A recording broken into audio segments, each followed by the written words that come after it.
Bab 2761, hancurkan benteng dari dalam. Di benteng terapung, ribuan meriam melepaskan gelombang energi spiritual yang paling agresif seolah-olah ribuan binatang buas membuka mulut berdarah mereka pada saat yang sama. Meskipun mereka berada ribuan meter jauhnya, Tangka dan Chu Ziyun dapat mendengar desisan di udara. Tidak ada yang tahu apakah itu debu yang dihancurkan oleh busur listrik atau apakah itu lolongan hewan yang lapar. Pesawat ulang-alik dan EXO juga dikumpulkan menjadi dua kawanan belalang yang datang ke Tangka dan Chu Ziyun dari kiri dan kanan. Sebelum pesawat ulang-alik dan Exos tiba, gelombang kedua pedang terbang telah menghancurkan musuh dalam jaring yang tidak dapat ditembus. Tangka mengumpat, dan kecepatan tangannya meningkat lagi saat ia mengoperasikan shuttlecock. Shuttlecock tampaknya tidak dipercepat, tetapi dengan cepat menghindar dalam jarak terbatas, meninggalkan bayangan yang tumpang tindih di belakangnya sambil mempertahankan kecepatan sebelumnya. 100 pedang terbang melewati bayangan dan meledak di depan. Ledakan-ledakan, serta arah, sudut, dan kekuatan ledakan, telah diperhitungkan oleh Tangka, yang menggunakannya sebagai baling-baling untuk lebih meningkatkan kecepatan pesawat ulang-alik dalam perjalanan mereka melarikan diri. Mata Tangka terbakar, dan jarinya meninggalkan darah di panel kontrol. Tangka, Chu Ziyun tidak tahu harus berkata apa saat dia melihat. Ledakan, tepat ketika mereka menghancurkan gelombang kedua pedang terbang, meriam utama benteng terapung terisi penuh dan meraung. Aliran energi panas seperti magma melesat di langit tanpa tergesa-gesa dan tidak meledak sampai mencapai kepala Tangka. Hujan api menutupi 3 km persegi di dekatnya. Ledakan, ledakan, ledakan, ledakan, ledakan, ledakan, ledakan. Daerah itu segera berubah menjadi lautan api dan ledakan itu menghancurkan langit bagai pasukan tak terlihat. Kali ini, hal itu tidak membantu, tidak peduli betapa briliannya pilot Tangka. Itu adalah misi yang mustahil untuk melawan seluruh pasukan dan benteng terapung yang sangat besar hanya dengan satu pesawat ulang-alik. Ledakan yang dilepaskan musuh dapat dengan mudah meledakkan semua gedung pencakar langit dalam jarak 3 km. Bagaimana pesawat ulang-alik ini dapat menghindari rentetan kehancuran ini? Musuh hanya menunjukkan belas kasihan kepada mereka dengan tidak menembaki mereka secara langsung. Jika meriam itu mengunci mereka, Tangka akan terbunuh bahkan jika dia 10 kali lebih terampil dalam menerbangkan pesawat ulang-alik. Bunyi bip, bunyi bip, bunyi bip, bunyi bip. Cangkang pesawat ulang-alik itu rusak total, dan sebagian besar lapisan bajanya telah hancur oleh ledakan itu, memperlihatkan rangka yang rusak di bawahnya. Susunan rune keseimbangan dan susunan rune anti-gravitasi juga terbuang sia-sia. Pesawat ulang-alik itu tak terkendali dan berputar-putar sampai ke tanah. Tangka menggertakkan giginya dan berusaha sekuat tenaga, tetapi ia hanya bisa memastikan bahwa pesawat ulang-alik itu menyentuh tanah dengan bagian bawahnya sehingga para penumpang di dalamnya tidak terluka. Namun, pesawat ulang-alik itu sendiri hancur menjadi sampah dan tidak dapat terbang lagi. Bok, bok, bok, bok. Ketika Tangka menarik Chu Ziyun, yang sedang menggendong Tian-Tian, keluar dari sisa-sisa pesawat ulang-alik, mereka mendengar suara sepatu bot dari api dan asap. Kemudian, mereka melihat peti mati bergerak di depan mereka. Lambang yang bersinar di dada mereka menunjukkan bahwa mereka adalah purger yang dulu diimpikan oleh Tangka dan Chu Ziyun. Mengapa? Chu Ziyun merasa ingin menangis, tetapi amarah muncul di hatinya seperti anggur beracun, menggantikan ketakutan dan kehancurannya. Dia menatap purger yang tidak berekspresi dengan mata merah. Mengapa? Tangka bahkan lebih tercengang, tidak dapat mempercayai matanya. Setelah tertegun lama, dia meraung dalam benaknya. Kakek Yao, apa yang terjadi? Bukankah kamu mengatakan bahwa semuanya berada di bawah kendalimu, dan rencanamu tidak pernah salah sebelumnya? Bukankah kamu mengatakan bahwa tidak mungkin ada yang salah? Mengapa kita tertangkap? Mereka bahkan memindahkan benteng terapung untuk menangkap kita. Bagaimana mereka tahu bahwa kita ada di sini? Kakek Yao, Kakek Yao.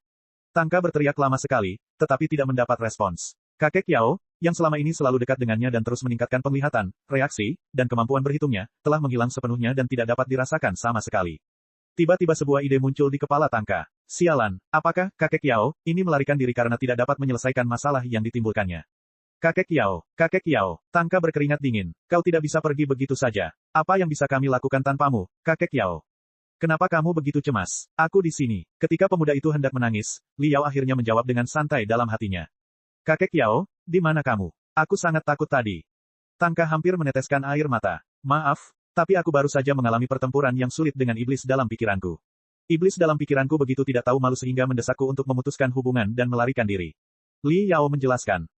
Apa? Tangka bingung. Apakah kamu bukan iblis mental? Lalu apa iblis mentalmu? Iblis mental dari iblis mental. Yah, ini sangat rumit. Nanti, mungkin segera, kau akan melihat seperti apa sebenarnya iblis mentalku.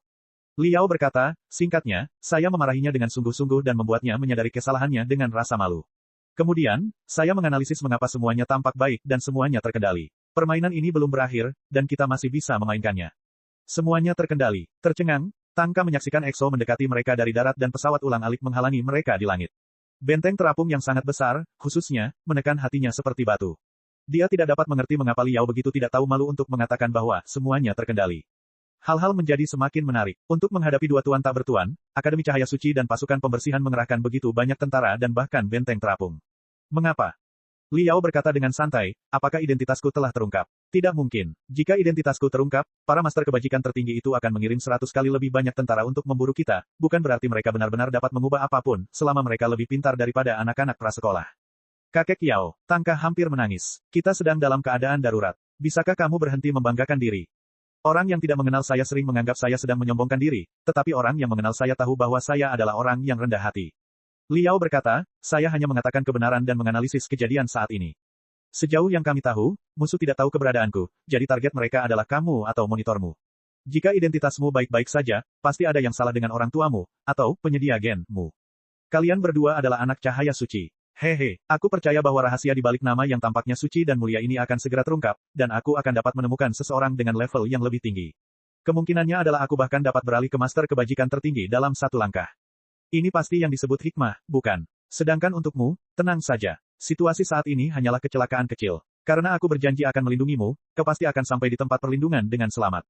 Hehe, kau berada di bawah perlindunganku. Tidak ada yang bisa menyakitimu di hadapanku. Meskipun bintang-bintang di seluruh alam semesta mendatangimu sebagai meteorit, aku akan meledakkannya satu persatu.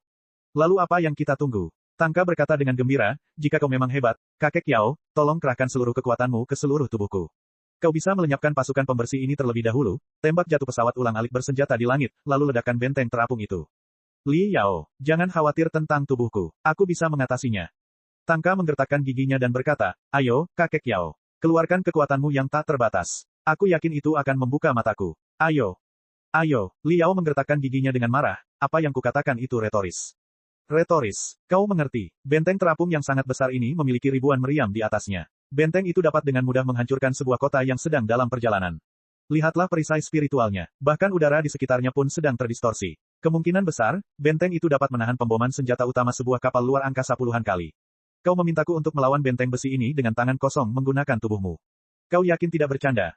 Benar, gunakan saja otakmu. Apa kau tidak pernah mendengar pepatah yang mengatakan, benteng yang paling keras selalu hancur dari dalam? Kau lihat pesawat ulang-alik bersenjata dan EXO itu. Mereka terbang ke benteng terapung itu dengan membawa tawanan. Lihat, bukankah tawanan itu teman sekelasmu, anak-anak cahaya suci, lainnya yang terlibat dalam ujian akhir ini?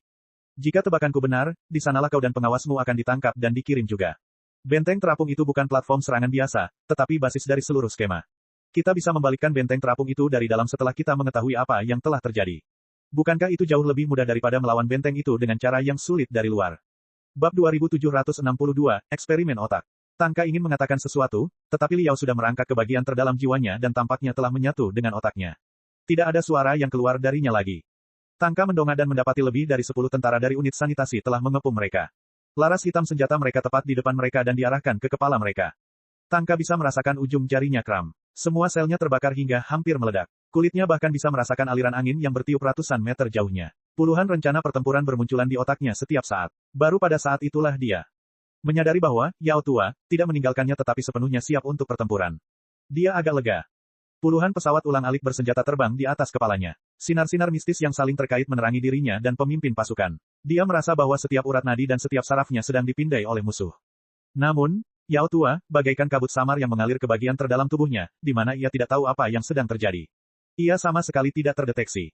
Bunyi bip bergema di dalam helm mereka, menandakan bahwa semuanya normal. Tak lama kemudian, lebih dari 10 peti mati, dingin terus bergerak ke arah mereka. Chu Ziyun meraung dan bergegas menuju peti mati, tanpa mempedulikan hal lain.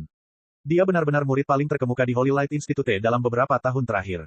Tanpa pakaian kristal, dia telah menjatuhkan 3 pemurni dalam pakaian kristal dan merampas senjata mereka tanpa senjata apapun. Namun, senjata pembersih itu memiliki sistem identifikasi sidik jari dan darah eksklusif yang hanya dapat diaktifkan oleh pemilik aslinya. Saat jatuh ke tangan orang lain, busur listrik yang kuat segera dilepaskan, yang membuat Chu Ziyun berkedut hebat. Rambutnya semua berdiri, dan darah hitam mengalir keluar dari mata, telinga, dan lubang hidungnya. Chu Ziyun tampak terkunci dalam sangkar busur listrik, tetapi dia tidak menyerah pada harapannya untuk kebebasan. Sambil menggertakkan giginya, dia terhuyung maju 3 langkah. Pada saat ini, tubuhnya tampak tumpang tindih dengan Liao Meng di pagi hari, dan hasilnya sama saja. Dia jatuh ke tanah. Anggota tubuh masih kram. Pemantau kelas. Tangka merasa ada yang mengganjal di tenggorokannya dan tak kuasa menahan tangisnya. Ia merasa setiap otot di tubuhnya menegang, seolah-olah ia adalah sekrup yang dipelintir sampai ke ujung. Ia ingin sekali melawan petugas kebersihan yang datang begitu saja. Jangan terburu-buru. Mari kita lihat bagaimana kelanjutannya. Suara melengking Li Yao terdengar dari lubuk hati pemuda itu. Sepertinya target mereka adalah pengawas kelasmu. Mereka tidak akan mengawasi orang biasa sepertimu. Ini kesempatan kita untuk mencari tahu semuanya.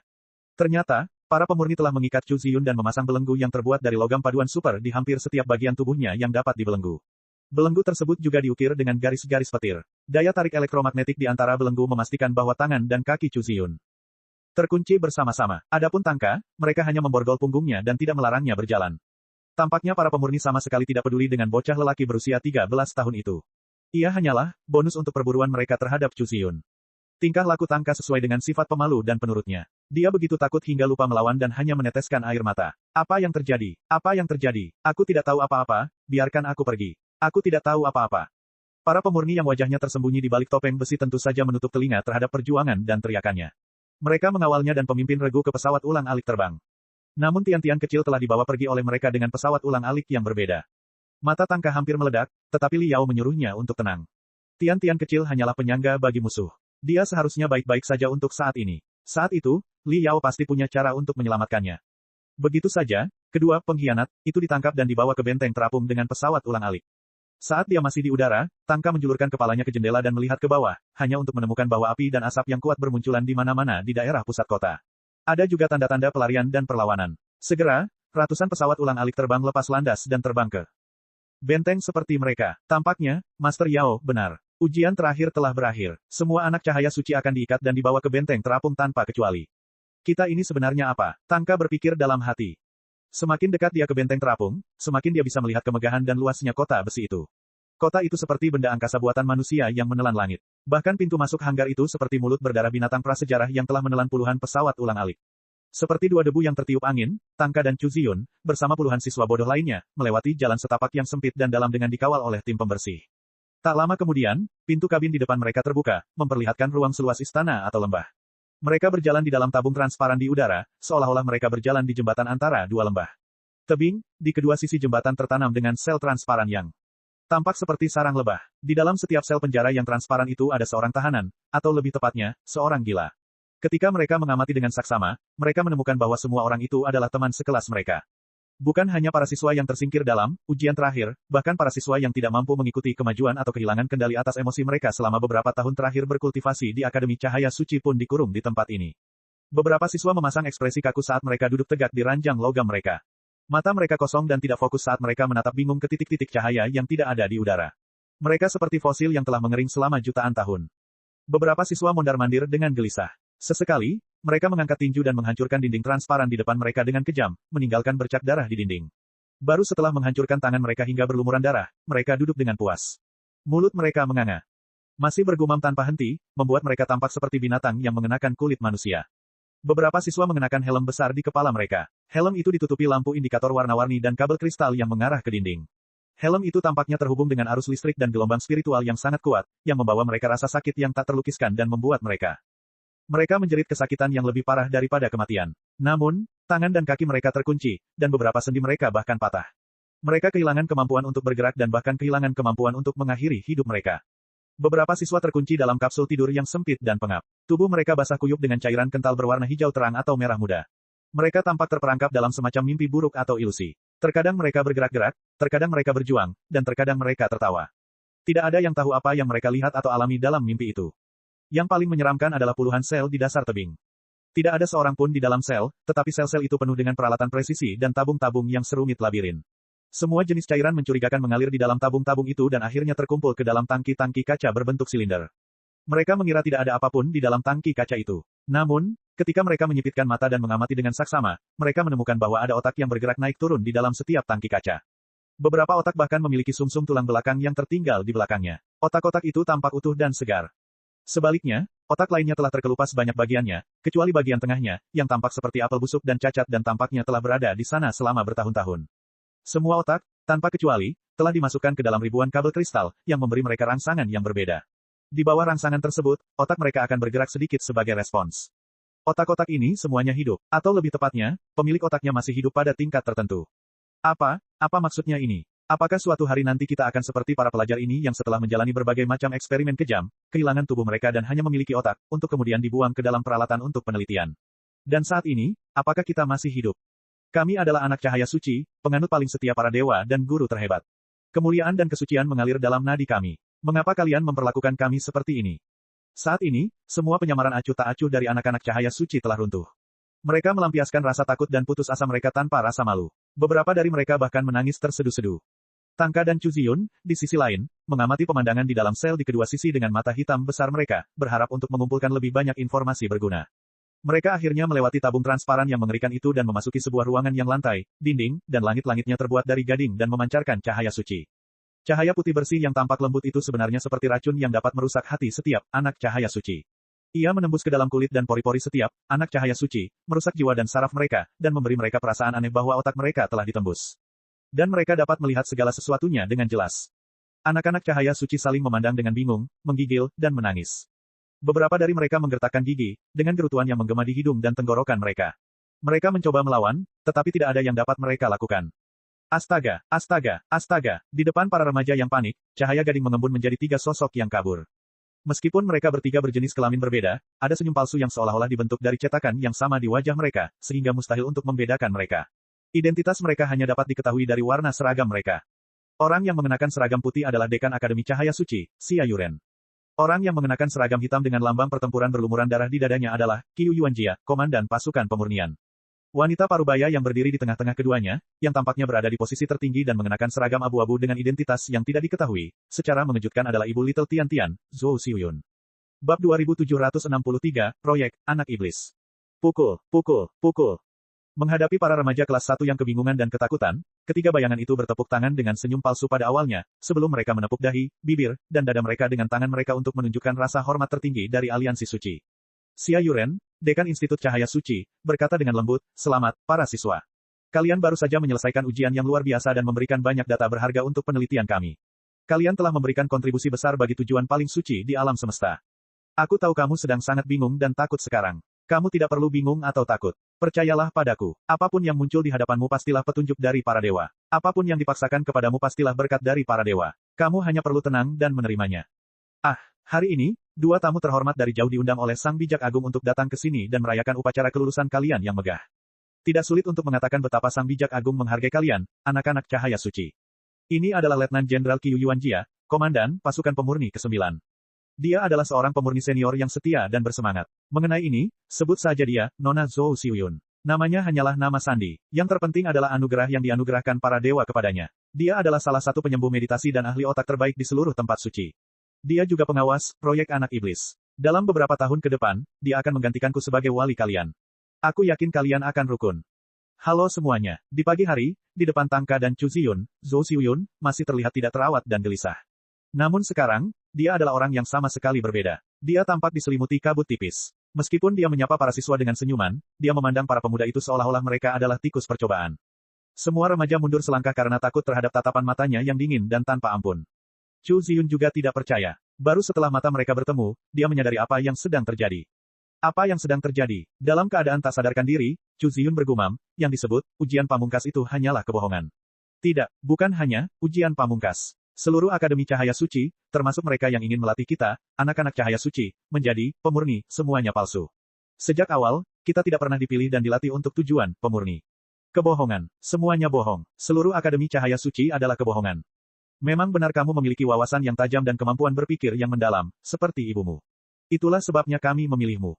Zhou Xiuyun, pengawas proyek anak iblis, berkata dengan tenang, memang benar bahwa kalian tidak dibina untuk memurnikan pasukan. Kriteria pemilihan pemurni biasa tidak terlalu tinggi. Mereka yang sedikit lebih kuat dari lebah prajurit dan lebah pekerja dapat mengisi kekosongan tersebut. Bila perlu, boneka spiritual dingin dapat menyelesaikan tugas pemurnian sederhana. Tidak ada gunanya membangun sekolah cahaya suci dan menginvestasikan banyak sumber daya berharga untuk memelihara kalian.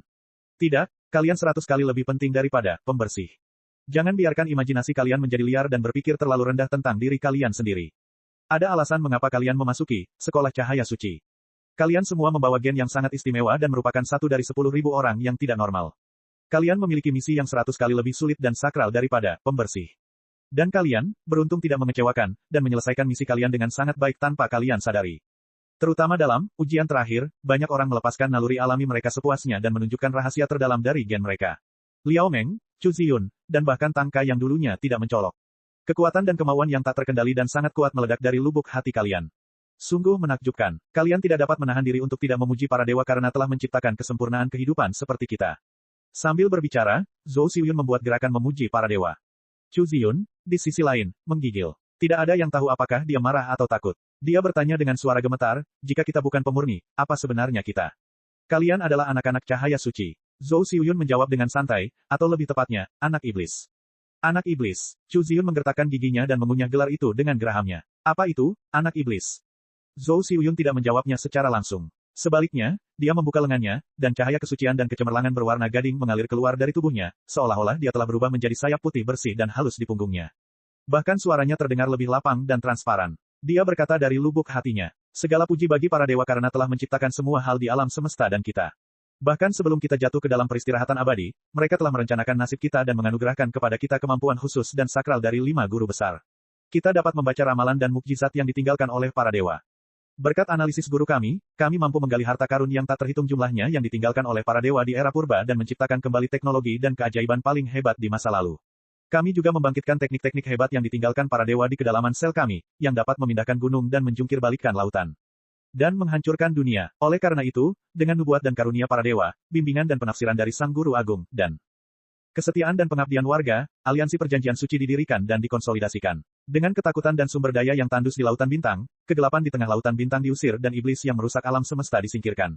Cahaya, harmoni, dan ketertiban dibawa ke seluruh semesta. Namun, seperti yang kalian semua tahu, pertempuran antara cahaya dan kegelapan telah berlangsung selama jutaan tahun dan tidak pernah bisa menentukan pemenang akhirnya. Meskipun para dewa menumpahkan tetes darah terakhir mereka untuk perang dan akhirnya mengusir dan menyegel para iblis di ujung jagat raya, eksistensi jahat yang dikenal sebagai iblis luar angkasa, masih gelisah dan ingin merusak dan mengotori ciptaan para dewa yang paling sempurna, kita. Sangat disayangkan, ketika kita diciptakan oleh para dewa, bayang-bayang setan luar angkasa telah membayangi kita. Kita dilahirkan dengan dosa asal yang tidak dapat kita singkirkan. Sangat mudah bagi setan luar angkasa untuk menyerang dan merusak kita. Kalau polusinya biasa saja, di mana perasaan dan hawa nafsu yang tidak seharusnya ada itu dipicu oleh setan-setan luar angkasa dan kita dikendalikan oleh naluri binatang, pasti tidak akan banyak kerusakannya. Tetapi jika Anda dirusak oleh setan-setan luar angkasa hingga ke tingkat logika, Anda tidak hanya akan memiliki emosi liar dan hasrat kebinatangan, Anda juga akan memiliki pikiran-pikiran yang memberontak. Anda akan mempertanyakan kepemimpinan Sang Bijak Agung dan bahkan mempertanyakan keberadaan para dewa. Orang-orang berbahaya seperti itu bukanlah kontaminasi setan-setan luar angkasa biasa, tetapi para bidah. Nada bicara Zhou Xiuyun semakin tajam. Saat dia mengatakan, bitah, giginya tampak berubah menjadi 2 guilotin tajam yang akan memotong setiap kata menjadi beberapa bagian. Ragukan keberadaan para dewa, semua anak cahaya suci terkesiap, termasuk Chu Ziyun dan Tangka. Meskipun mereka telah jatuh ke dalam perangkap yang konyol dan licik, dan bahkan menemukan bahwa kehidupan mereka selama 10 tahun terakhir mungkin hanyalah tipuan, kepercayaan mereka kepada Sang Guru Besar dan keyakinan mereka kepada para dewa masih terukir dalam di hati mereka. Bahkan Chu Ziyun yang paling pemberontak tidak berani membayangkan dunia tanpa dewa. Kaum bitah itu sungguh gila. Bidat adalah ancaman paling fatal bagi seluruh aliansi Sanktuari. Dalam banyak kasus, itu bahkan lebih berbahaya daripada musuh eksternal kita, Imperium Manusia Sejati. Zhou Xiuyun menjelaskan, para bidat tidak seperti kontaminan biasa dari para iblis luar angkasa. Mereka mungkin tidak menunjukkan emosi dan keinginan yang kuat, mereka juga tidak akan didorong oleh emosi dan nafsu tingkat rendah. Sebaliknya, mereka memfokuskan perhatian mereka pada hal-hal yang lebih tinggi. Mereka bahkan akan menyamarkan perasaan dan pikiran mereka dan berpura-pura menjadi penganut dan pejuang para dewa yang paling setia sehingga mereka dapat merangkak ke dalam kepemimpinan seluruh aliansi Sanktuari. Saraf pusat dan otak kita akan menipu lebih banyak orang agar mempercayai pikiran mereka yang salah dan secara bertahap memperluas jangkauan polusi mereka. Warga aliansi Sanktuari yang tidak bersalah dan tidak bersalah akan sangat bingung. Ambil contoh perang di garis pertahanan angin hitam, salah satu garis pertahanan terpenting Imperium Manusia Sejati. Pada saat itu, seluruh garis pertahanan Imperium Manusia Sejati runtuh, dan puluhan ribu kapal antariksa berada dalam kekacauan. Itu adalah kesempatan besar bagi armada aliansi Sanktuari untuk menghancurkan Imperium dan mengembalikan kejayaan para dewa ke seluruh alam semesta. Namun karena munculnya bidat yang sangat berbahaya di organisasi kami, banyak sekali orang yang dibujuk untuk bergabung dengan organisasi jahatnya agar dapat bersaing dengan 5 orang bijak agung. Para orang bijak agung terpaksa mencurahkan banyak sumber daya, prajurit, dan kemampuan komputasi yang berharga untuk pembersihan internal, yang akhirnya menyebabkan kegagalan garis depan. Pada akhirnya, Imperium berhasil mengamankan garis pertahanan kedua, yang merupakan tarik-menarik yang berlangsung selama 100 tahun. Para pemuda itu telah mempelajari seluruh proses pertempuran angin hitam 100 tahun yang lalu di Sekolah Cahaya Suci. Mereka tidak tahu bahwa ada alasan internal seperti itu untuk mundurnya aliansi suci. Bahkan Liao diam-diam terkejut. Ia berpikir dalam hati bahwa jatuhnya sektor angin hitam 100 tahun yang lalu memang merupakan titik awal dari segalanya. Peristiwa bergejolak yang tak terhitung jumlahnya di masa depan, termasuk ekspedisi armada angin hitam ke Federasi Star Glory, kebangkitan, Dewa Perang, Lei Chenghu, kesempatan bagi aliansi perdagangan tak terbatas untuk mengendalikan ekonomi dan perdagangan dunia di luar kekaisaran, dan kembalinya Raja Angin Hitam yang glamor, semuanya terkait dengan perang. Saat ini, bahkan, bidat, di dalam tempat suci telah terungkap. Tidak mungkin ideologi manusia dapat diblokir atau dimusnahkan. Selama manusia memiliki kemampuan berpikir logis yang sangat berkembang, mustahil bagi mereka untuk menghentikan lahirnya segala macam ide aneh. Sejauh yang diketahui Liao, mustahil bagi pendapat kelima guru tertinggi untuk bersatu sepenuhnya. Mereka semua memiliki ide dan rencana mereka sendiri. Oleh karena itu, tidak mengherankan sama sekali bahwa beberapa orang Teis lahir dalam pertikaian internal kepemimpinan. Akan tetapi, ia tidak dapat mengetahui bagaimana bitah pimpinan itu berhubungan dengan apa yang disebut anak setan. Bab 2764, Anak Bitah. Aliansi kesepakatan suci berbeda dari kerajaan jahat di bumi seperti imperium manusia sejati. Kita terhubung sesuai dengan perjanjian suci dari era purba. Kita adalah komunitas takdir yang tak terpisahkan dan tanpa pamrih. Kita adalah bentuk kehidupan yang suci, agung, dan abadi yang melampaui segalanya, dan mengatur segalanya. Mata Zhou Xiuyun hampir transparan. Dia tampaknya dapat memasuki dunia lain melalui matanya, alam semesta baru yang berada di atas alam semesta tiga dimensi. Suaranya adalah kebalikan dari ketenangan dan kegilaan pada saat yang sama, tetapi juga sangat meyakinkan. Bahkan para pemuda di penjara tertarik padanya dan mendengarkannya dengan penuh perhatian. Para dewa adalah jiwa dan kehendak komunitas takdir, para bijak adalah sel-sel otak dan saraf pusat komunitas takdir, para komandan armada dan gubernur planet-planet adalah saraf komunitas takdir, para profesional khusus seperti para pemurni dan para pengintai merupakan sel darah merah dan sel darah putih dari komunitas takdir, para pekerja, petani, dan prajurit di garis depan merupakan darah, tulang, dan otot dari bentuk kehidupan yang sangat besar. Setiap orang memiliki takdirnya sendiri. Hanya ketika semua bagian bersatu dan menjalankan takdir suci dengan setia, komunitas takdir yang besar dapat mengendalikan dan melindungi seluruh alam semesta. Tetapi, bitah, menyerbu darah, sumsum tulang, organ dalam, saraf, sel otak, dan bahkan jiwa, masyarakat universal, seperti virus mematikan, yang mengakibatkan kerusakan tubuh, robeknya saraf, dan bahkan mutasi sel otak. Ia menebarkan bayangan suram pada aliansi suci kita. Tentu saja, pencarian dan pengobatan untuk virus tidak pernah berhenti. Selama ratusan tahun, kami memang telah mengidentifikasi ribuan kaum sesat dan membela kesehatan, keharmonisan, dan ketertiban komunitas takdir. Namun, tidak ada gunanya menghilangkan virus di permukaan tanpa menganalisis sumber dan mekanisme pembentukannya.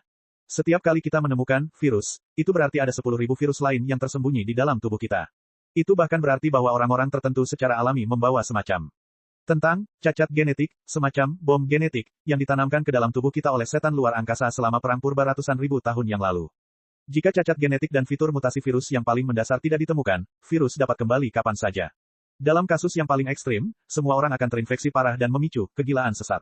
Namun, sangat rumit dan berbahaya untuk mempelajari penyebab virus atau kaum sesat. Karena para bidat, semuanya adalah orang dewasa yang telah dirasuki secara mendalam. Jiwa mereka telah direndam dalam racun hitam terlalu lama dan telah kehilangan kemungkinan untuk diselamatkan. Mereka telah menjadi keras kepala dan licik.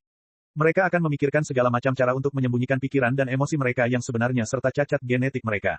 Mereka bahkan akan bunuh diri saat mereka ditemukan oleh kita dan membakar otak dan setiap sel mereka menjadi abu dengan bom pembakar, tidak menyisakan apapun yang dapat kita pelajari sama sekali.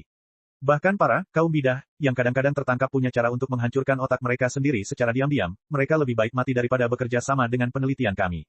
Menghadapi situasi yang rumit seperti itu, sebagian besar penelitian hanya dapat dilakukan dari samping. Untungnya, Federasi Star Glory memiliki catatan kelahiran dan warisan genetik populasi yang sempurna. Tidak peduli bagaimana, para bidat mencoba menyembunyikan perasaan dan keinginan mereka, akta kelahiran dan darah mereka. Ikatan tidak dapat disembunyikan. Mari kita asumsikan bahwa bitah itu disebabkan oleh cacat genetik tertentu. Maka, pasti ada rahasia tentang bitah itu pada orang-orang yang membawa gen serupa, yaitu kerabat mereka dan bahkan anak-anak mereka. Oleh karena itu, jika bitah itu ditangkap hidup-hidup oleh kita, kita akan mengekstrak benih kehidupannya dan menggabungkannya dengan kehidupan benih bitah lain untuk menghasilkan keturunan dengan cacat genetik ganda. Jika bitah itu membakar tubuh dan otaknya, kita akan menemukan saudara-saudari terdekatnya melalui hubungan darah atau orang tuanya dan mengekstrak benih kehidupan untuk menghasilkan saudara-saudara yang gennya mirip dengannya. Mereka adalah anak iblis, pembawa cacat genetik dan virus mematikan, ditakdirkan untuk dikutuk, ditinggalkan oleh alam semesta, dan dihancurkan oleh aliansi suaka. Beberapa remaja tidak dapat menahan tangis. Beberapa remaja merasa kaki mereka gemetar. Mereka duduk di tanah dan menggaruk-garuk rambut mereka dengan keras, merasa sulit untuk mempercayainya. Tidak perlu panik, putus asa, dan malu. Bukankah Dekan Xia baru saja berkata, segala sesuatu yang menimpamu adalah anugerah dari para dewa. Kau berbeda dari penyedia genetikamu, kata Zhou Xiuyun dengan santai. Kau tidak menyebabkan kerusakan besar pada seluruh tempat suci. Selain itu, bukan kemauanmu sendiri kau berakhir seperti ini. Oleh karena itu, kau dapat diselamatkan, dan kau bahkan dapat memberikan kontribusi besar pada aliansi kesepakatan suci. Itulah sebabnya saya bersedia memberitahu Anda segalanya. Saya ingin Anda menjelaskan asal-usul Anda, hak kelahiran Anda, dan misi suci Anda. Bersama dengan penelitian kami, Anda akan terus memberikan kontribusi yang pantas Anda dapatkan, menghapus dosa Anda dan penyedia genetik Anda, dan menebus semua yang telah Anda lakukan. Mereka menghancurkan. Apa? Kontribusi macam apa? Chu Ziyun menarik napas dalam-dalam dan berusaha menjaga suaranya tetap tenang. Dia menggertakkan giginya dan bertanya, apa sebenarnya masa depan kita? Masa depanmu. Senyum palsu di wajah Zhou Xiuyun kembali tergantikan oleh dingin. Ia tampaknya menganggap kata, masa depan, tidak masuk akal. Ia berkata dengan tenang, sulit untuk mengatakannya. Itu tergantung pada pemindaian otak dan tes selanjutnya. Mungkin, jika otakmu sangat menarik dan memiliki nilai penelitian yang besar, kami akan menghapus ingatanmu dari lebih dari 10 tahun yang lalu dan melemparkanmu ke dalam eksperimen baru sebagai prajurit atau penambang biasa. Kami akan melihat apakah kamu akan membangkitkan sebagian ingatanmu dan keinginanmu di area yang lebih luas. Dan menciptakan lebih banyak kejutan. Mungkin, Anda akan merasakan rangsangan paling intens pada tubuh Anda, kenikmatan yang tak tertandingi, dan rasa sakit luar biasa yang selanjutnya memicu cacat genetik Anda.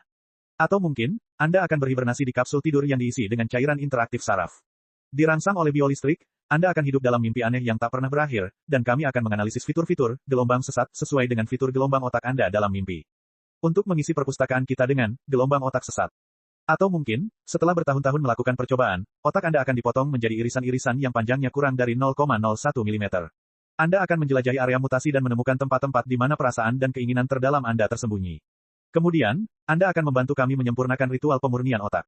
Secara keseluruhan, masa depan, apapun adalah anugerah dari para dewa untuk Anda. Jika Anda benar-benar mengabdi kepada para dewa, Anda harus menerima takdir Anda dan bekerja sama dengan penelitian kami. Anda harus menyumbangkan semua yang Anda miliki untuk kemuliaan koalisi suci, bukan? Bab 2765, berbisa seperti kalajengking. Zhou Xiuyun membuka tangannya dan memeluk semua pemuda itu dengan hangat. Kalau kita abaikan isi perkataannya dan hanya memandang ekspresi ramahnya dan cahaya suci, putih susu di belakangnya, maka tampaklah seolah-olah dia tengah memberikan berkah yang besar kepada para remaja itu. Namun, Injil itu membuat semua remaja menggigil karena marah. Ini lucu sekali. Chu Ziyun akhirnya tidak dapat menahannya lagi. Dia sangat marah sehingga dua aliran air mata mengalir di wajahnya. Dia berteriak, hadiah, macam apa ini? Bahkan Raja Iblis di tingkat neraka terdalam tidak akan begitu jorok dan jahat.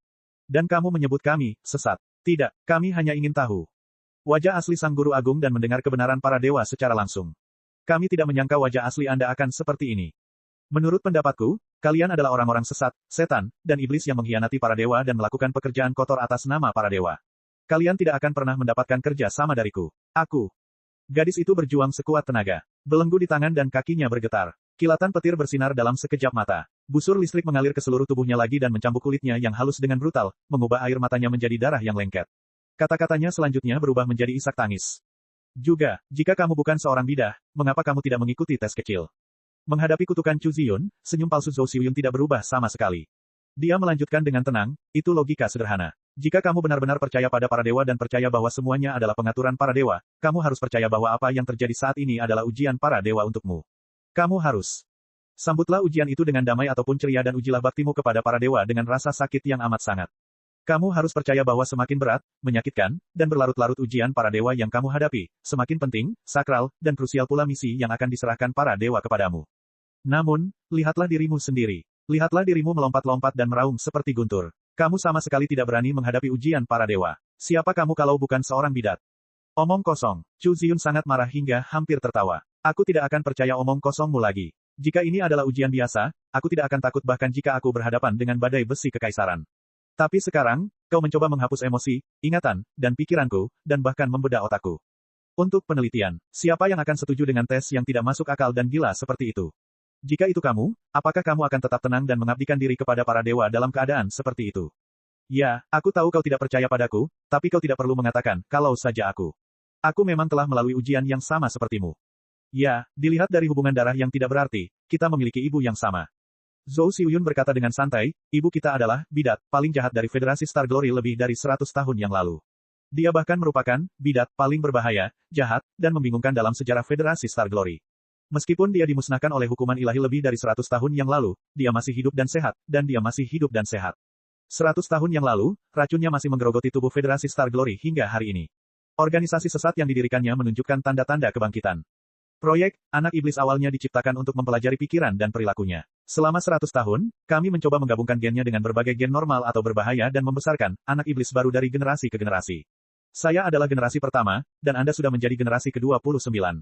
Sangat dekat dengan generasinya. Dalam proses penciptaanmu, kami telah berusaha semaksimal mungkin untuk menghilangkan pengaruh gen patrilineal dan hanya mempertahankan ciri genetik ibu, yang membuat kamu lebih dari 97% mirip dengannya. Dari sudut pandang tertentu, kamu bukan hanya putrinya tetapi juga putrinya. Oleh karena itu, kami telah mengamati Anda sejak lama dan terkejut dengan kemampuan Anda yang luar biasa. Kami tahu bahwa Anda memiliki kemampuan untuk mengendalikan gelombang otak dan sekresi hormon secara bebas dan bahwa Anda dapat mensimulasikan model gelombang otak yang sangat acuh tak acuh dengan kemampuan luar biasa Anda. Kemampuan komputasi untuk menciptakan penyamaran yang jelas. Di permukaan, Anda tampak acuh tak acuh dan tanpa emosi, tidak berbeda dengan orang-orang lain di Sanctuary, tetapi sebenarnya, Anda adalah pria yang bersemangat dan merasa benar sendiri. Anda tidak percaya pada otoritas atau apapun yang dikatakan orang lain kepada Anda. Anda memiliki dunia, dan kamu adalah Tuhanmu sendiri. Ini adalah cacat genetik, atau lebih tepatnya, bom kebangkitan, yang ditanamkan ke dalam tubuh manusia oleh iblis luar angkasa di era purba. Dengan gen jahat seperti itu, klan Nuwa dan manusia mengkhianati aliansi Pangu. Namun, bom genetik, di dalam tubuhmu tidak meledak sampai ratusan ribu tahun kemudian.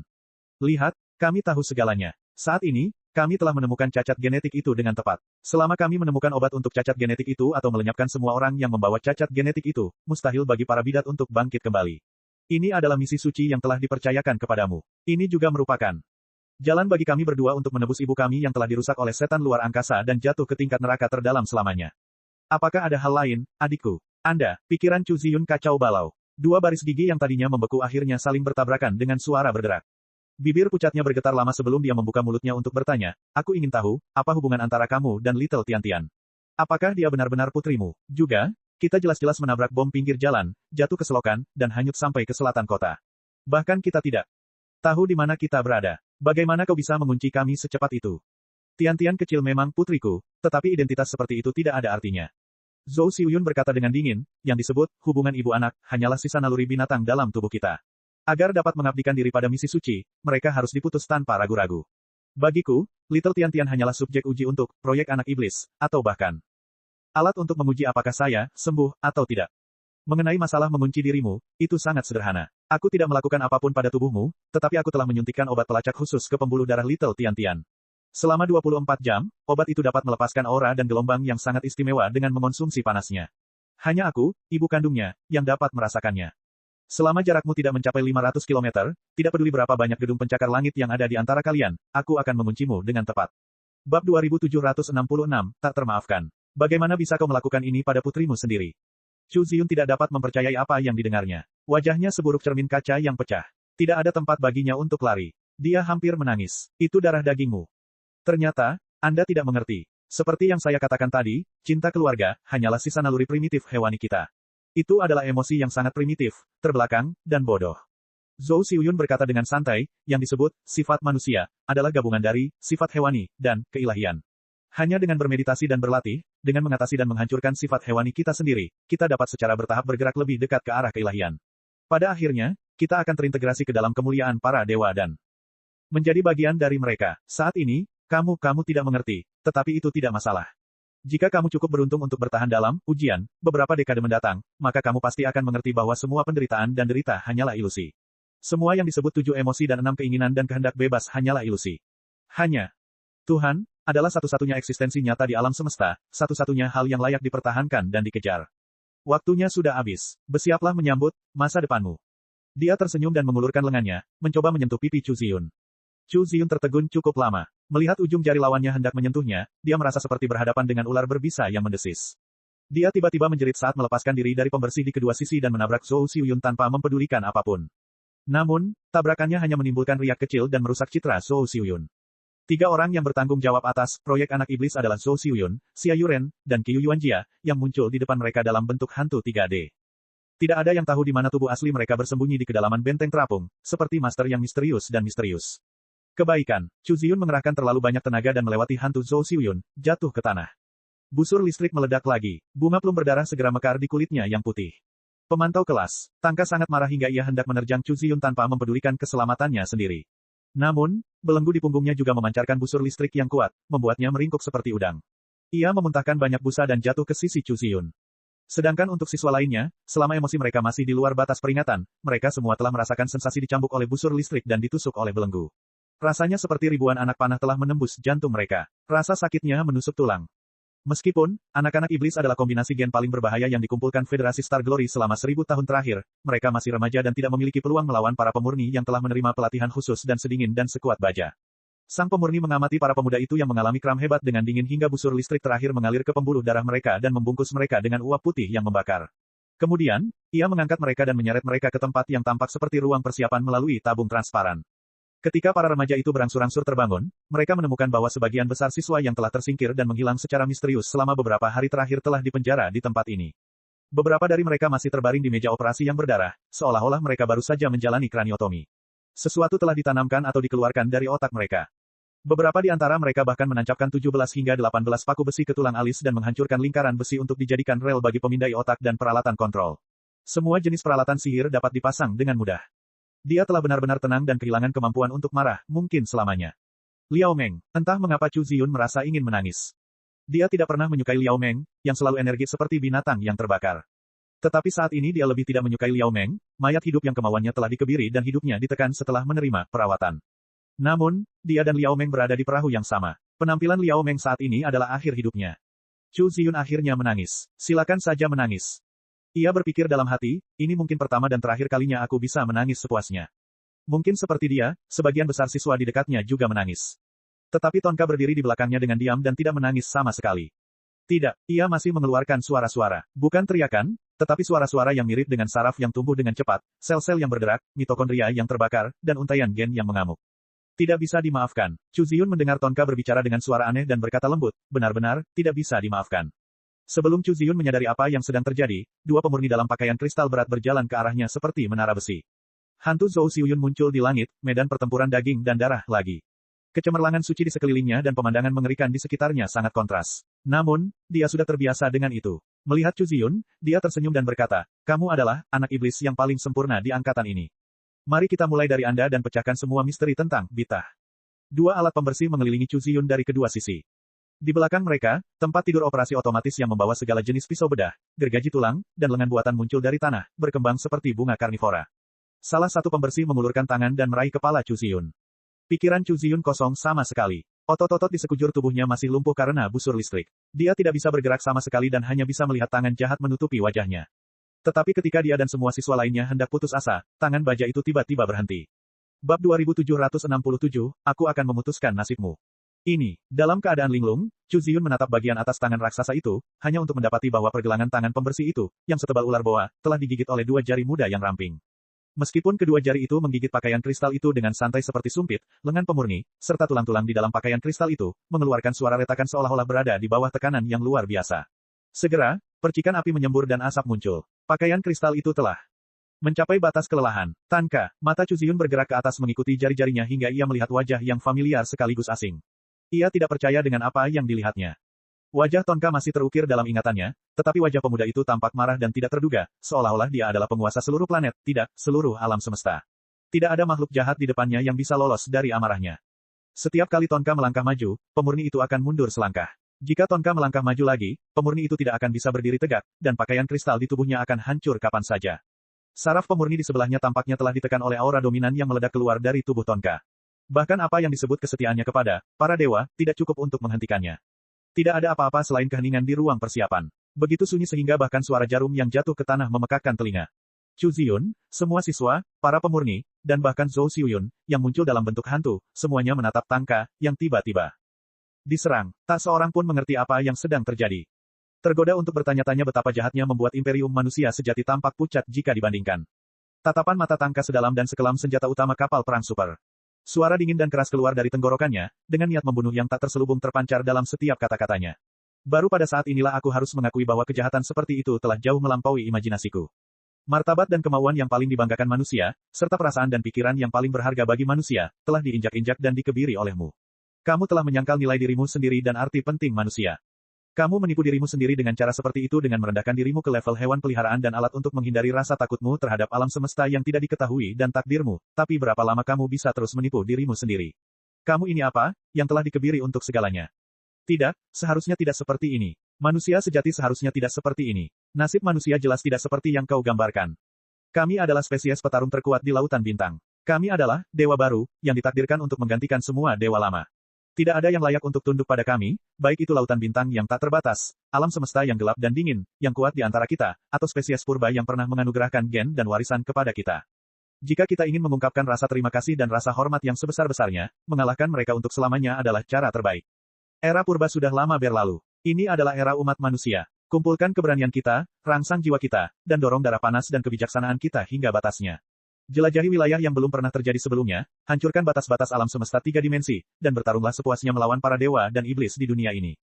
Jagat Raya, biarkan kejayaan peradaban kita bersemi sepuasnya. Biarkan api peradaban kita yang berkobar menerangi seluruh jagat raya. Bahkan jika kita mati dan peradaban kita hancur, api kita yang dulunya sangat cemerlang akan selamanya mengubah masa depan jagat raya ini, inilah yang paling suci.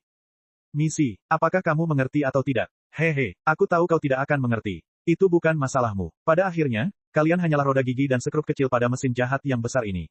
Kalian semua adalah target yang dimodifikasi, dikebiri, dan dipelintir. Kehendak bebas yang dimiliki manusia sejati telah lama dilenyapkan. Kekosonganmu. Tubuh-tubuh telah disuntik dengan racun dingin oleh para penguasa bijak atau makhluk-makhluk yang bahkan lebih jahat dari mereka. Pada akhirnya, satu-satunya hal yang berdiri di hadapanku adalah mayat hidup yang bau. Sebagai manusia sejati, kalian seharusnya sudah beristirahat dengan tenang sejak lama. Kalian seharusnya tidak tinggal di dunia fana dan menderita kesakitan yang tidak manusiawi seperti itu sebagai budak kejahatan. Biarkan aku memberimu martabat yang pantas untukmu dan membantumu menyadari kebebasan sejati.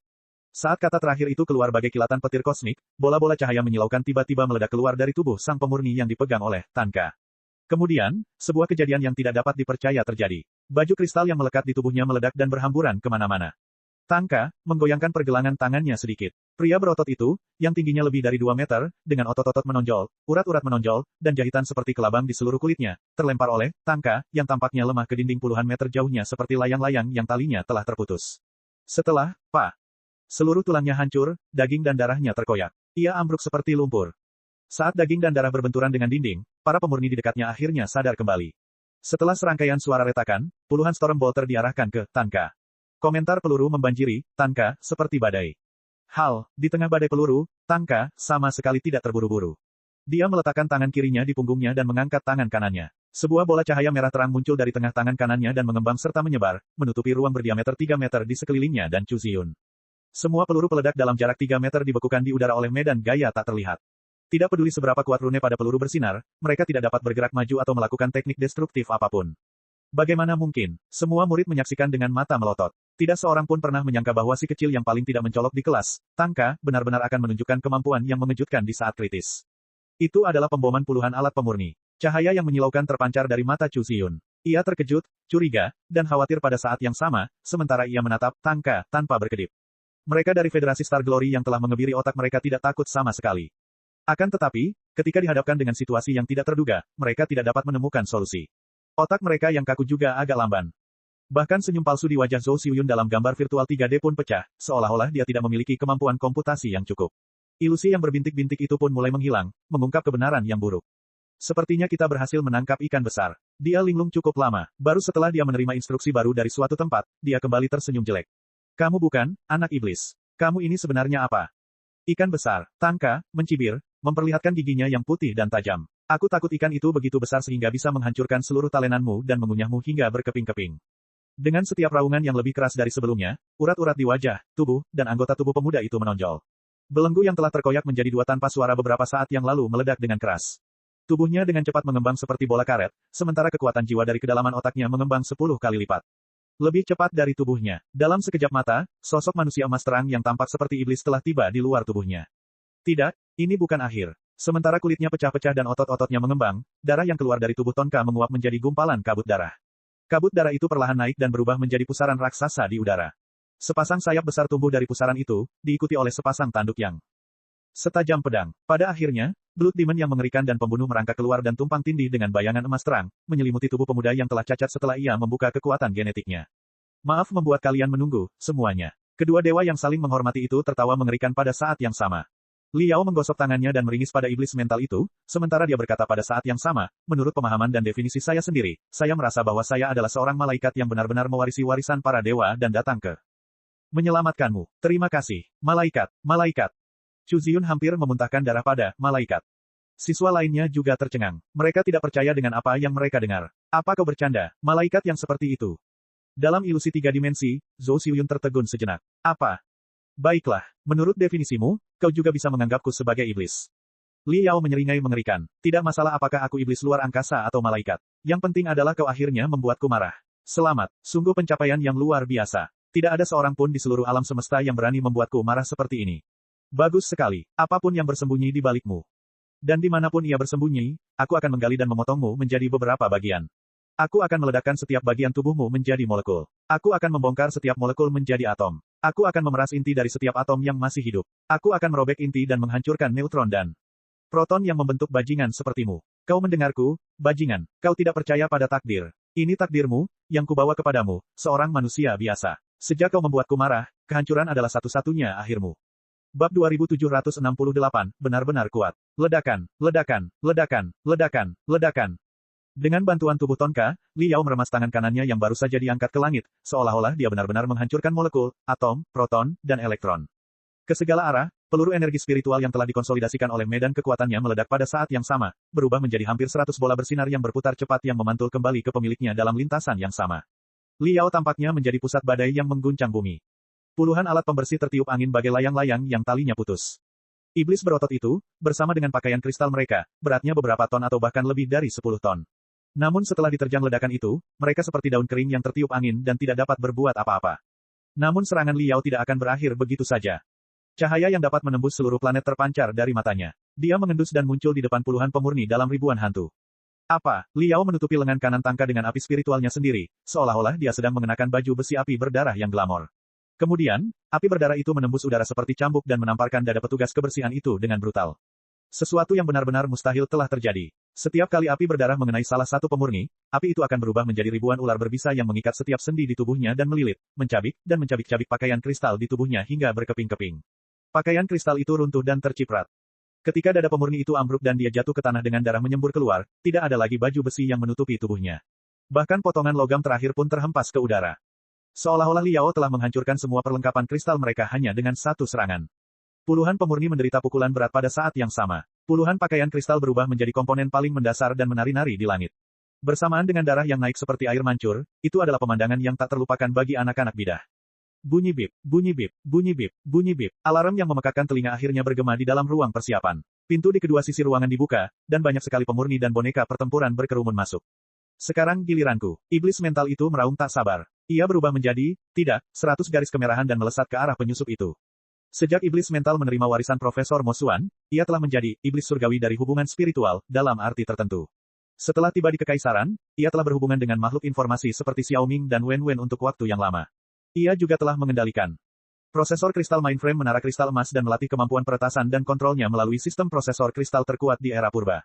Dapat dikatakan bahwa sekarang ia adalah penyusup spiritual Nexus yang bahkan lebih kuat dan licik daripada Profesor Mo Xuan dan Lu Qingchen. Baginya, menyerang otak para pemurni sambil menyerang sistem spiritual Nexus yang mengendalikan boneka adalah hal yang mudah. Ia juga mencoba untuk mengorek misteri sistem kendali benteng terapung melalui sistem kendali boneka pertempuran sehingga dapat menghancurkan dan mengendalikannya. Hei, busur listrik yang tidak biasa bergema di dalam tubuh semua boneka pertempuran.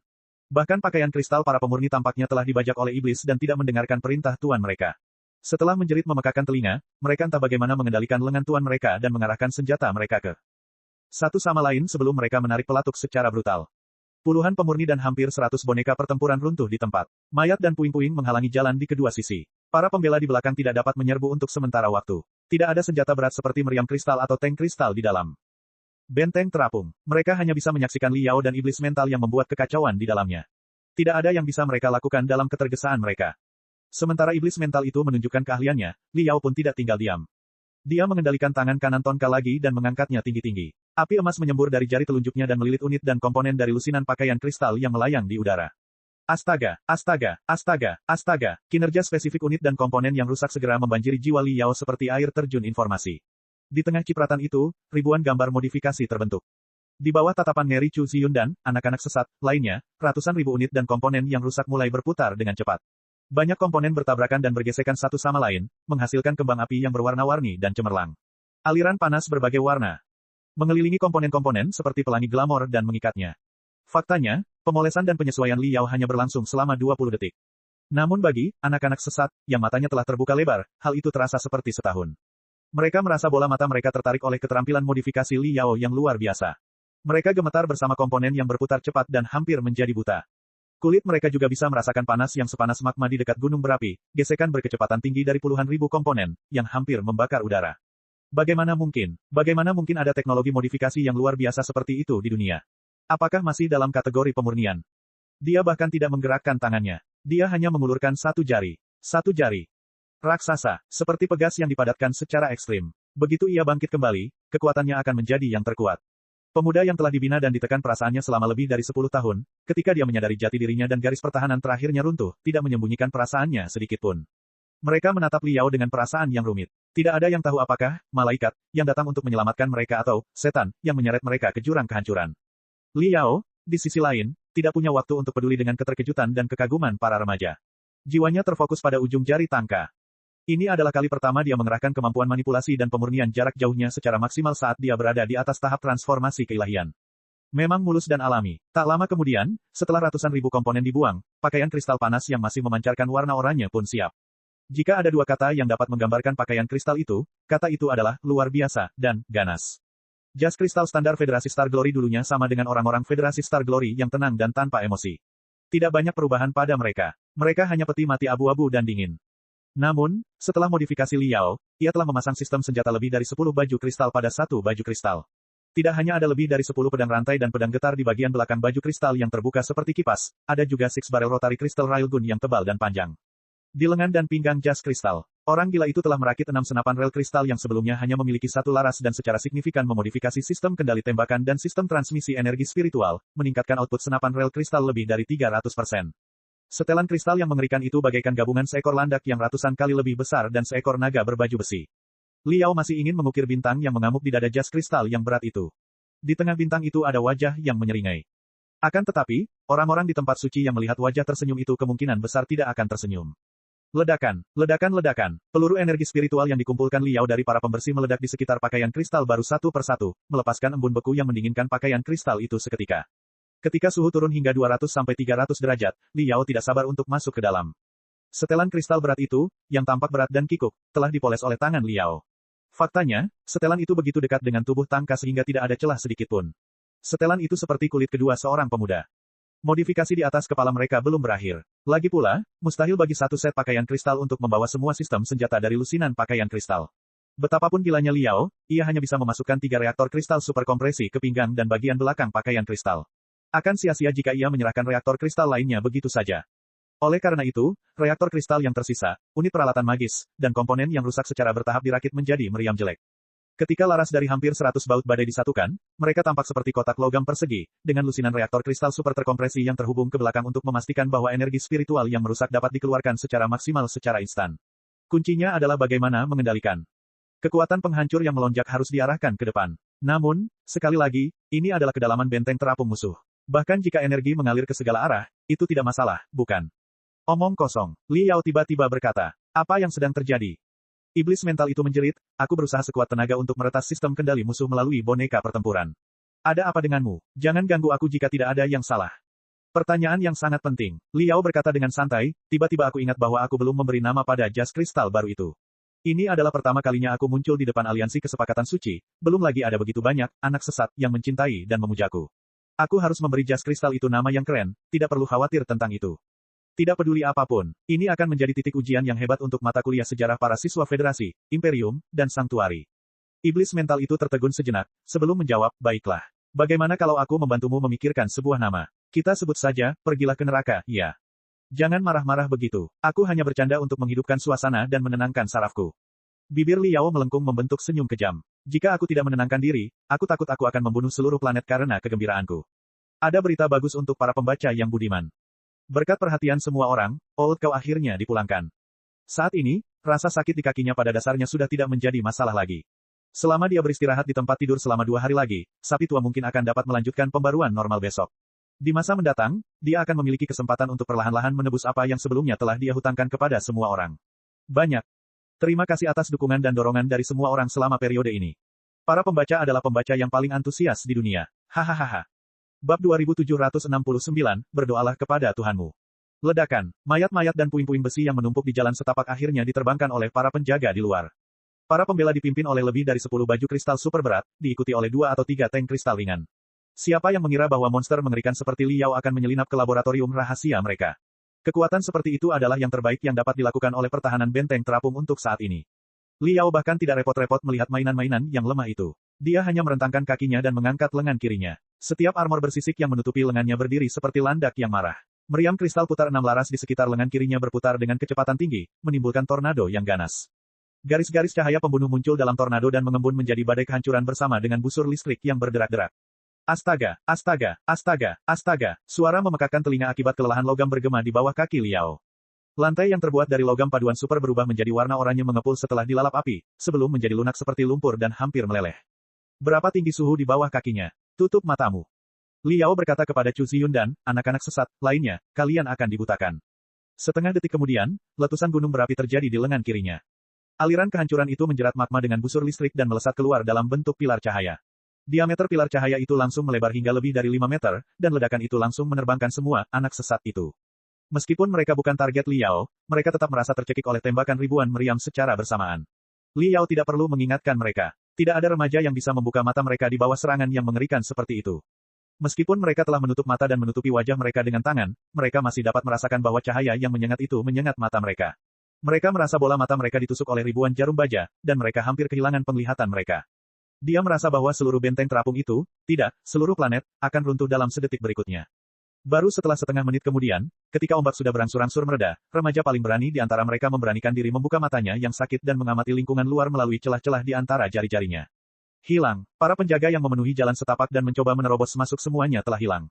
Mereka tampaknya telah diledakkan menjadi debu oleh serangan biasa Liao dan binasa dalam busur listrik dan magma. Bahkan jalan setapak yang terbuat dari logam paduan super itu pun tak mampu menahan amukan Liao. Langit-langit dan dindingnya meleleh sepenuhnya. Logam cair mengalir turun dan menyatu dengan pakaian kristal dan tangki kristal, menghalangi jalan setapak itu sepenuhnya. Melihat Liao lagi, lengan kirinya masih basah oleh suhu yang sangat tinggi dan memancarkan warna merah gelap. Asap putih mengepul dari ujung jarinya. Sementara itu, dia memfokuskan seluruh perhatiannya pada meriam kasar di udara, Super Crystal Destruction Cannon, yang terbuat dari lusinan reaktor kristal super kompresi. Dia mengulurkan tangan kanannya ke lubang operasi di belakang meriam. Rasanya seperti lengan kanannya telah berubah bentuk dan membesar 10 kali ukuran tubuhnya. Anak-anak sesat, itu seketika membelalakkan mata mereka, kulit kepala mereka kesemutan. Serangan biasa dari tangan kirinya tadi sudah memiliki kekuatan yang mengerikan. Sekarang setelah energi dari puluhan reaktor kristal telah terkondensasi di lengan kanannya, berapa banyak kerusakan yang dapat ditimbulkannya. Apakah mereka sedang bermimpi? Jika ini mimpi, pastilah ini mimpi buruk yang paling mengerikan. Tidak, mereka hampir tidak pernah bermimpi. Bahkan jika mereka bermimpi, mereka tidak akan pernah bisa membayangkan pemandangan yang mengerikan seperti itu dengan imajinasi mereka yang terbatas. Retak, retak, retak. Sementara anak-anak sesat, itu menggigil ketakutan, suara-suara memekakkan telinga bergema di dalam dinding kabin. Liao telah memperluas jiwanya dan merobek ratusan pelat baja melengkung dengan tentakel emasnya yang cemerlang, menghalangi para remaja dan ranjang operasi. Berbaringlah, tutup matamu, dan buka mulutmu, atau organ dalammu akan hancur menjadi genangan darah. Kata Liao, anak-anak yang dianggap sesat itu saling memandang dengan bingung. Apakah ada pilihan kedua? Pada saat ini, semua orang dewasa di ruang persiapan telah disingkirkan oleh Liao. Hanya gambar 3D Zhou Xiuyun yang belum menghilang. Dia masih menatapnya dengan postur yang bengkok. Itu kamu. Dia linglung untuk waktu yang lama. Dia tampaknya mengirim permintaan kepada para pemimpin tingkat yang lebih tinggi untuk pengambilan data, hanya untuk menerima respons yang efektif. Bibirnya melengkung menjadi senyum samar saat dia berkata, metode pemurnian dan modifikasi yang seperti kilat, kerusakan yang tak tertandingi, dan yang sembrono. Perilaku, kami sudah tahu siapa Anda. Anda masuk ke dalam perangkap kami. Hehe, jadi bagaimana kalau kamu melakukannya? Liao mencibir, seorang pria tidak pernah mengubah namanya saat dia melakukan sesuatu. Itu benar, aku adalah musuh bebuyutan terbesar orang-orang dari aliansi Sanctuary. Aku baru saja membalikkan keadaan di ibu kota kekaisaran dan menjadi pilar imperium manusia sejati. Aku adalah pria paling populer di depan. Kaisar, kultivasiku berada di puncak kesempurnaan, dan kepribadianku cemerlang. Aku Long Yangjun, Presiden Asosiasi Pemburu Iblis. Apakah kamu takut sekarang? Tidak ada gunanya. Sekalipun kalian telah mempelajariku dengan saksama dan membedah setiap sel tubuhku, sekalipun kalian memiliki 100 cara untuk membunuhku, kalian tidak akan bisa menghentikanku. Di bawah amarahku yang membubung tinggi, kalian semua bajingan akan mati. Zhou Xiuyun tercengang lagi. Namun, kelesuan saat ini tampaknya bukan karena dia bingung dan tidak tahu identitas asli Liao. Sebaliknya, itu tampaknya karena dia ingin tahu bagaimana setan besar, yang berada di antara yang teratas dalam basis data berbahaya Sanctuary, bisa begitu tak tahu malu untuk mengucapkan hal seperti itu. Omong kosong yang tidak akan dipercayai oleh siapapun. Pokoknya, hentikan omong kosongmu. Cuci lehermu dan tunggu aku. Li Yao menyeringai mengerikan. Ngomong-ngomong, kamu bisa berdoa kepada dewa-mu. Ledakan. Bum bum bum bum bum bum bum bum. Ketika kata doa keluar dari mulutnya, lusinan reaktor kristal super kompresi yang terhubung ke lengan kanannya meledak pada saat yang bersamaan. Berpusat di lengan kanan Li Yao, bola cahaya seperti supernova lahir, mengembang, dan memenuhi seluruh ruang persiapan. Sekalipun terhalang lempengan baja, semua anak sesat itu tetap merasakan seolah-olah mereka ditelan terik matahari dan indera penglihatan, pendengaran, penciuman, dan peraba mereka telah hilang. Dikelilingi oleh bola-bola cahaya yang menakutkan, waktu dan ruang menjadi tidak berarti. Mereka bahkan tidak yakin apakah mereka masih hidup atau tidak. Saat meriam utama kapal perang super itu meraung dengan kekuatan tertinggi, perasaan saat dia berjongkok di dalam laras bukanlah sesuatu yang istimewa. Seolah-olah setiap inci kulit mereka terbakar, saraf dan pembuluh darah mereka terkoyak, bahkan sel-sel mereka melebur menjadi gelombang kehancuran menjadi riak-riak yang dahsyat. Mungkin sedetik kemudian, atau mungkin sehari penuh kemudian, tetapi sel-sel, pembuluh darah, saraf, otot, lemak, kulit, dan organ-organ dalam mereka berangsur-angsur kembali normal, sehingga mereka dapat merasakan jati diri mereka yang sebenarnya lagi. Segala sesuatu di sekelilingnya telah berubah tak dapat dikenali lagi. Selain mereka, yang dilindungi oleh lempengan besi, dinding kabin di dekatnya telah terbakar habis. Retakan dan benjolan seperti jaring laba-laba juga muncul di sana. Ke arah yang ditunjuk tangan kanan Li Yao, sebuah lubang oranye yang tak terukur telah meledak. Lubang itu seperti terowongan yang dibor oleh bor sinar mistis dan mengarah ke ruang kendali di tengah benteng terapung, yang masih memancarkan bau logam terbakar. Hantu 3D milik Zhou Xiuyun telah lenyap. Bahkan cahaya putih yang tampak suci telah terhapus oleh api panas milik Li Yao. Li Yao mengendalikan dada Tonka agar naik turun dengan cepat selama 10 detik.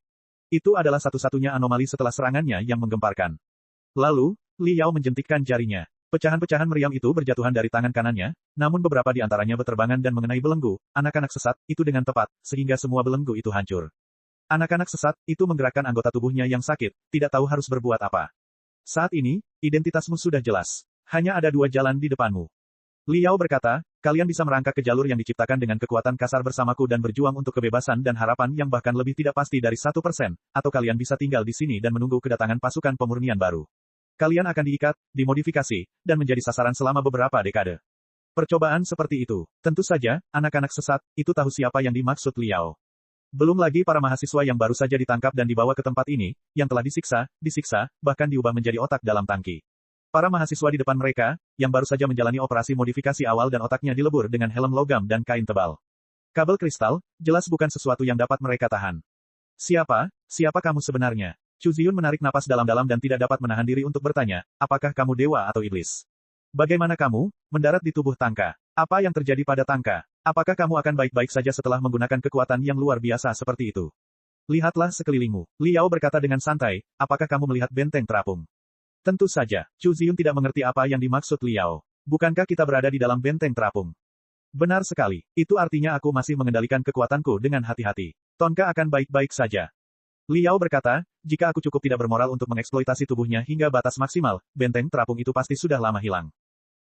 Chu Ziyun dan semua, anak sesat, melotot ke arahnya. Apakah aku dewa atau iblis? Pertanyaannya tidak ada artinya. Li Yao berkata, satu kata demi satu, selalu ingat bahwa apa yang disebut Tuhan, hanyalah definisi yang diciptakan oleh manusia. Dengan kata lain, manusia menciptakan Tuhan, bukan kebalikannya.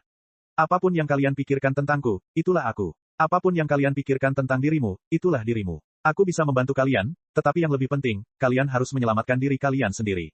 Siapa yang dewa, siapa yang iblis, dan apa yang akan terjadi di masa depan, semuanya tergantung pada kalian. Bab 2770, membelah jalan dengan satu tebasan. Para dewa dan masa depan, semuanya tergantung pada kita. Semua, anak sesat, termasuk Chu Ziyun, sangat terkejut dengan kata-kata Li Yao. Manusialah yang menciptakan konsep, setan, dan bukan sebaliknya. Mereka belum pernah mempertimbangkan masalah dari sudut pandang seperti itu sebelumnya. Tidak ada waktu untuk ragu, juga tidak ada pilihan lain. Gen berbahaya di dalam tubuh, anak-anak sesat, itu berkembang. Mereka semua berdiri tegak dan memegang pedang rantai dan storm bolter yang dilemparkan Li Yao. Nanti kita akan kembali dan menyelamatkan para siswa ini, atau, memberi mereka kematian cepat. Li Yao berkata, sekarang, ikuti aku ke ruang kendali dan ambil alih benteng terapung. Pada saat ini, saluran yang baru saja diledakkan Li Yao dengan energi puluhan reaktor kristal super kompresi diturunkan ke suhu yang dapat dimasuki para remaja. Memimpin puluhan, anak sesat, Li Yao berbaris maju di sepanjang jalan yang lurus. Dengan kemampuan bertarung yang lemah dari para pemuda itu, tentu saja, dia tidak membutuhkan bantuan mereka. Dia hanya berusaha melindungi mereka dan membuat mereka menyadari pentingnya, menyelamatkan diri sendiri. Pertarungan itu mirip dengan pertarungan antara City in the Sky dan Red Spider Lily. Dia telah menyelinap ke pusat eksperimen berskala besar di mana musuh hampir tidak siap. Dia seperti virus mematikan yang telah menyelinap ke organ dalam binatang buas yang sangat besar dan mendatangkan malapetaka. Tidak peduli seberapa ganasnya. Kuat, atau mengerikannya binatang itu, semuanya tidak ada gunanya. Yang berbeda dari pertarungan, kota di langit, dan bunga lili laba-laba merah, adalah kemampuan Li Yao telah melambung ke tingkat yang benar-benar baru, salah satu yang terbaik di seluruh alam semesta Pangu. Kemampuan pertahanan benteng terapung itu jauh dari kota langit atau bunga lili laba-laba merah. Kota di langit, dan bunga lili laba-laba merah, sama-sama berusaha menekan seluruh planet Wu Ying dan apa yang disebut tanah nakal. Ribuan penjahat brutal telah dikurung di tempat itu, dan uji coba senjata paling berbahaya juga harus dilakukan. Tentu saja, banyak ahli telah berkumpul. Wu Yinglan, gurunya, adalah salah satu ahli teratas di Imperium Manusia Sejati, belum lagi para elit kekaisaran seperti Li Lingfeng, yang telah membawa banyak anggota keluarganya untuk mengikuti ujian. Para tawanan di benteng terapung itu hanyalah remaja atau bahkan anak-anak. Ketika anak-anak itu tumbuh di dalam sangkar penuh duri setelah puluhan tahun menderita, mereka telah menjadi zombie atau otak yang direndam dalam obat-obatan. Apa yang paling dihargai oleh orang-orang Federasi Star Glory adalah penelitian terhadap otak mereka. Mereka tidak akan memberi mereka kesempatan untuk melatih kemampuan tempur mereka sama sekali. Apakah perlu untuk membuat terlalu banyak pertahanan di tempat ini? Misalnya, Xia Yu, Dekan Holy Light Institute, dan Zhou Xiuyun, pengawas, proyek anak iblis, semuanya adalah peneliti yang lemah. Bahkan para penyembuh meditasi yang membanggakan kekuatan mental yang luar biasa jauh dari para ahli super seperti Li Yao dalam seni bela diri. Qiu Yuanjia, komandan pasukan pembersih ke-9, adalah seorang ahli dari klan api, tetapi yang disebut pasukan pembersih bukanlah pasukan tempur garis depan. Mereka akan memasuki puing-puing untuk membersihkan medan perang setelah pasukan garis depan menyelesaikan pertempuran. Para prajurit pasukan pemurnian membanggakan otak yang sangat tertutup yang dapat menahan serangan semua yang disebut iblis luar angkasa. Namun, itu tidak berarti bahwa mereka dapat menahan tinju Li Yao yang ganas. Bagaimanapun, orang-orang dari Federasi Star Glory mengira bahwa mereka telah menduduki seluruh kastil hitam. Bahkan jika beberapa gerilyawan dari Federasi Star Glory masih bertahan di bawah tanah, mustahil bagi mereka untuk menggali jalan keluar dan mencari kehancuran mereka sendiri.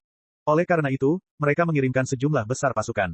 Pasukan lapis kedua dan pegawai negeri untuk melakukan penelitian jahat, hanya untuk bertemu Li Yao, si pembunuh berdarah. Hasil pertempuran itu seperti yang dikatakan Li Yao. Itu sudah diputuskan saat dia meledak dalam kemarahan. Ledakan, Li Yao meninju lagi, menghantamkan ketiga alat pemurni itu ke dinding. Di terowongan panjang dan sempit di belakang mereka, ada jejak darah dan puing-puing yang pecah. Potongan-potongan yang meleleh, berubah bentuk, dan masih terbakar adalah pengingat bisu akan kebrutalan dan ketangguhan Li Yao. Sementara itu, tidak ada apapun di depan mereka yang dapat menghentikan Li Yao. Tuanku, Chu Ziun menggigit bibirnya untuk waktu yang lama dan akhirnya memikirkan judul yang cocok. Bagaimana kamu tahu bahwa ruang kendali ada di sini? Hanya tebakan. Li Yao tersenyum. Saya telah melihat banyak benteng terapung seperti itu di basis data musuh Imperium Manusia Sejati.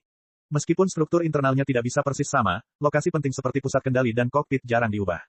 Selain itu, ada Little Tian-Tian. Tian-Tian kecil. Mata Chu Ziun melotot. Memang benar saya tidak seburuk ibunya, yang menyuntikkan zat pelacak radiasi tinggi ke dalam darahnya dan menyembunyikan serpihan kecil di rambutnya. Li Yao berkata, rencana awalku adalah mencari Little Tian-Tian dan menyelamatkannya setelah kami mengeluarkanmu dari sini. Namun, ternyata, secara tidak sengaja, kami telah mengunci pusat kendali dan Zhou Xiuyun. Hehe, wanita berbisa, tidak berperasaan ini menganggap Little Tian-Tian sebagai alat terbaik. Tentu saja, dia tidak akan menyia-nyiakannya setelah menggunakannya sekali. Sebaliknya, dia ingin mendaur ulangnya. Itu akan menjadi yang terbaik. Saat berbicara, Li Yao berhenti. Tidak ada jalan maju.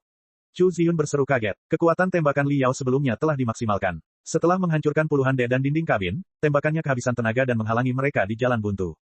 Karena tidak ada jalan di depan, Li Yao tersenyum dan mengangkat lengan kanannya tinggi-tinggi. Pedang rantai dan pedang getar di punggungnya berkibar seperti burung merak dan terbang ke langit sebelum diselimuti api spiritualnya dan berubah menjadi warna yang hampir transparan.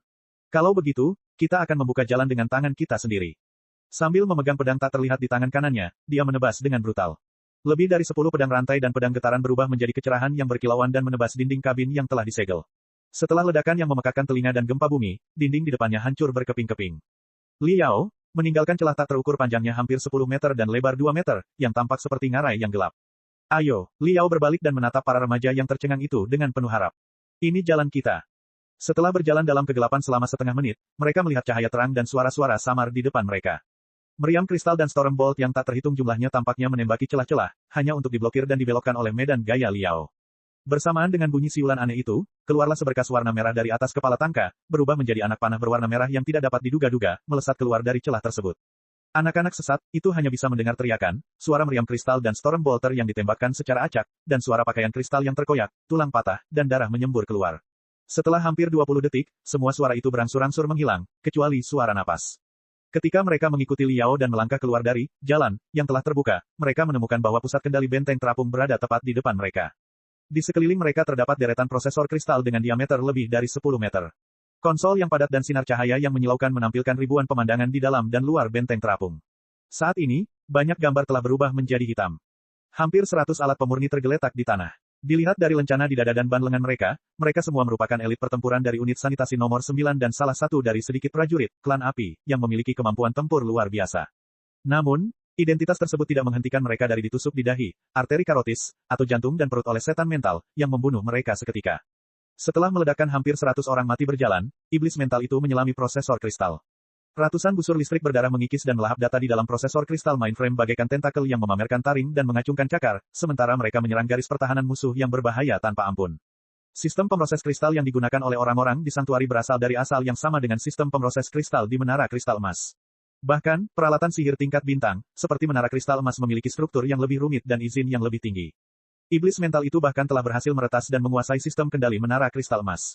Akan semudah membalikkan telapak tangan untuk menyerbu benteng terapung, kecuali bahwa itu akan memakan waktu. Saat iblis mental menyerang, Li Yao melirik ketiga anggota aliansi Suaka yang masih berdiri di pusat kendali dengan dingin, Zhou Xiuyun, Xia Yu, dan Qiyu Yuanjia. Jiwa mereka telah dimurnikan menjadi gumpalan baja yang kaku oleh racun yang disuntikkan oleh tuan mereka. Mereka tidak bisa merasakan rasa takut apapun. Akan tetapi, tubuh mereka belum terbebas dari naluri hewani primitif, dan mereka sudah menggigil ketakutan di bawah aura mengintimidasi Liao. Para dewa telah datang untuk membunuh para iblis. Qiyu Yuanjia, komandan pasukan pemurnian nomor 9, menjerit dan memperbesar ukuran tubuhnya. Setelan kristal di tubuhnya hampir meledak. Dia meraung keras seolah-olah dia telah meminjam kekuatan para dewa di alam semesta dan menerjang Liao, jejak kakinya masih menyala. Hentikan omong kosong itu. Liao tiba-tiba menghilang dan muncul kembali di belakang Qiyu Yuanjia dalam waktu kurang dari 0,1 detik. Dia menendang baju kristal, tulang belakang, dan ginjal Qiyu Yuanjia hingga berkeping-keping dengan kekuatan seberat kapak perang. Kemudian, dia melipat punggung Qiyu Yuanjia dengan tulang belakang lumbarnya sebagai pusat sebelum dia melancarkan serangan roundhouse dan menendang orang yang mencoba melindungi tubuhnya ke sudut. Sayang sekali, Tuhan, Anda tidak ada di sini. Melihat daging busuk di sudut ruangan, Liao berkata dengan dingin, kalau tidak, aku akan membiarkanmu melihat dengan matamu sendiri adegan di mana aku menghajarnya habis-habisan dan memberinya makan. Aku yakin kamu akan terlihat sangat bahagia saat itu. Cek cek cek cek cek cek cek cek. Rakan-rakan kultivator sekalian, sebelum retret, sila terus berkultivasi untuk jurus subscribe, like, share dan komentar agar sekte novel Sadim terus berkembang pesat.